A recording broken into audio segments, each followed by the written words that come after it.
एक मोठी बातमी समोर येते। भोंदूबाबा अशोक खरात प्रकरणाची एसआयटी कडून सलग 7व्या दिवशी चौकशी सुरू आहे। गोपनीय ठिकाणी एसआयटी कडून चौकशी सुरू असल्याची माहिती आहे। एसआयटी प्रमुख तेजस्विनी सातपुते यांच्या उपस्थितीत चौकशी सुरू असल्याची महत्त्वाची माहिती समोर येते।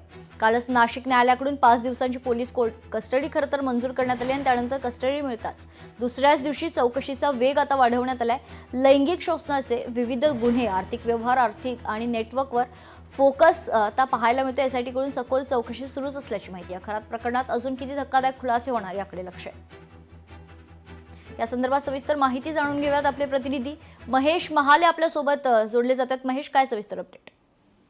अगदी खरे खरं तर भोंदूबाबा अशोक खरात याची सलग 7व्या दिवशी एसआयटी कडनं चौकशी करण्यात येत आहे। कालच त्याला 5 दिवसांची पोलीस कोठडी देण्यात आली आहे। आता या 5 दिवसाच्या चौकशीमध्ये एसआयटी विविध मुद्द्यांवर खरं तर खरातची जी आहे ती चौकशी करणार आहे। त्याचं मिरगाव मधील ईशानेश्वर मंदिरामध्ये ज्या पिस्टलच्या 5 रिकाम्या पुंगळ्या सापडलेल्या होत्या त्याच्यावर नरबळीचा संशय घेण्यात आलेला होता। त्या दृष्टीने देखील एसआयटी अशोक खरात याच्याकडनं तपास करण्याची माहिती आहे। त्याचप्रमाणे त्याच्या फार्म हाऊस मधून मिळून आलेले जे सापाची कातडी, वाघाची कातडी जे आहे या दृष्टीने देखील त्याचा जो आहे तो सखोल तपास करण्यात येणार आहे। त्याचबरोबर खरातचं जे नेटवर्क वाढलं यामध्ये त्याची मालमत्ता जी होती ती या 10 ते 12 वर्षांमध्ये 1000 कोटीच्या घरात कशी पोहोचली याचा देखील जो तपास आहे तो एसआयटी कडनं केला जाणार आहे। त्यामुळे या 5 दिवसाच्या चौकशी करून खरातकडनं काय काय माहिती समोर येते हे पाहणं महत्वाचं ठरणार आहे। तर अशोक खरातचे आणखी काय काय कारनामे समोर येतात याकडे देखील सर्वांचं लक्ष लागलेलं आहे। निश्चित,